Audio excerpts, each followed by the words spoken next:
Gusto ko mag-doktor kasi nakakapag-hotel ng libre. Ganon.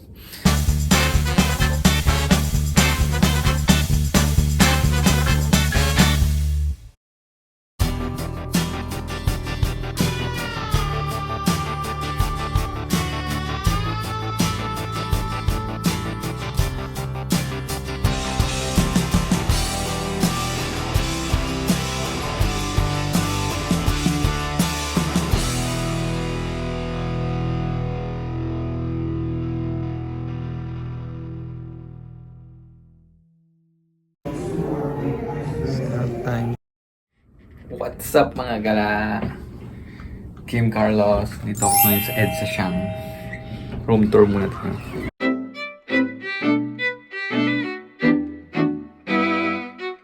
Ito keycard din na ngayon. Toilet. Towels. Lotion. Soap. Shower cap, cotton buds, toothpaste, toothbrush, shower area.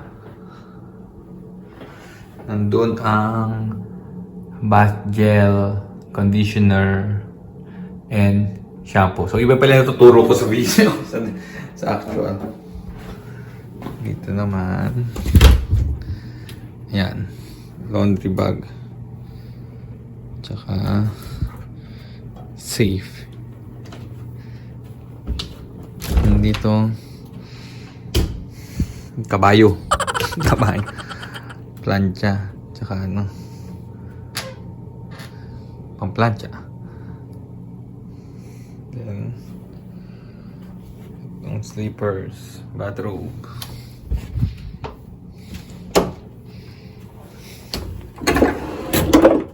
Coffee and tea.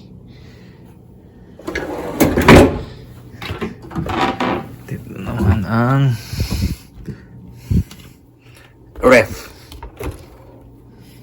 Wala laman, parang di ako gumastos. Then ito, room, water. Yan. Complimentary, ano ba to? Snack. Bed. Aircon. Then balcony. Ayan, sakto. Dito ang ang Mega Mall. Classic. Nandun ng EDSA. Hello mga gala! Kim Carlos dito. And nandito ako ngayon sa EDSA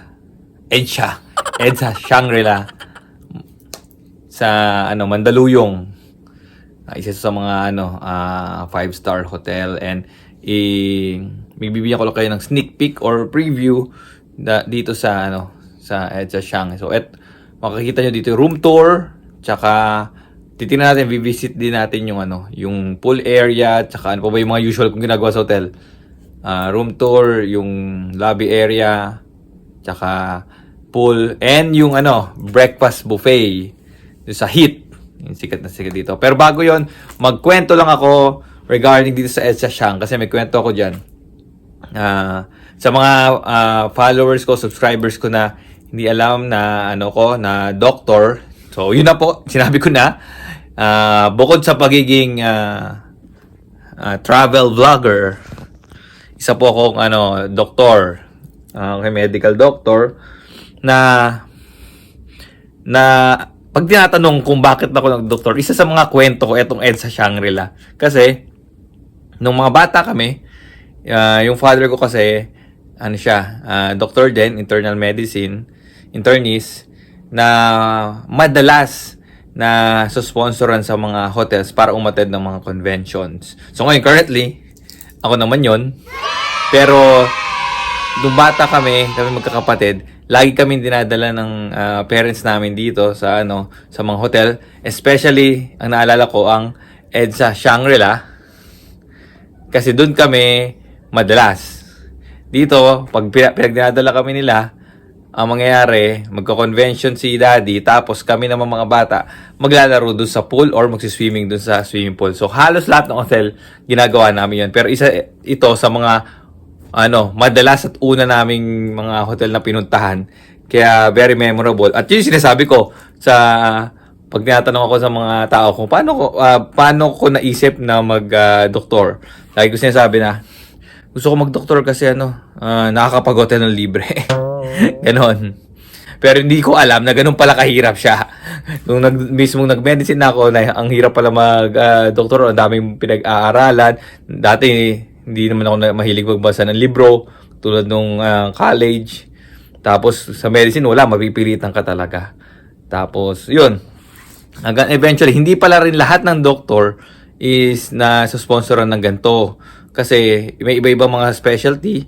At the same time, depende sa dami ng pasyente mo. Minsan yung mas prefer na sponsoran ng mga ibang companies is yung mga doctors na maraming patients. So ganoon, kaya hindi lahat maswerte. Kaya so isa ako sa mga blessed na dahil sa inyong mga gala at sa inyong mga, alam ko may mga subscriber ako, mga patients diyan, dahil sa inyo nakakatulong tayo sa mga sakit nyo. At the same time, dahil sa mga conventions na to, na-i-improve natin, naka-continuous yung education naming mga doctors para mabigay ang mas magandang service medically para sa inyo.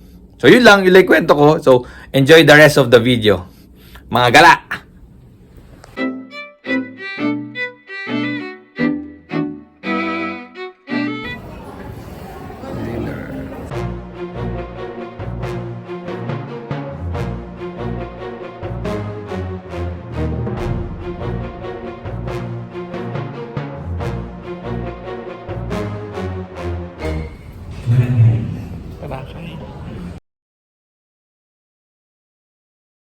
Morning mga gala. Breakfast time.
Swimming pool.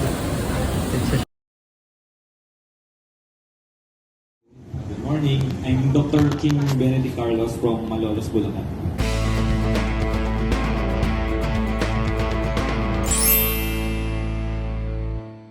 Yun lang. Thank you.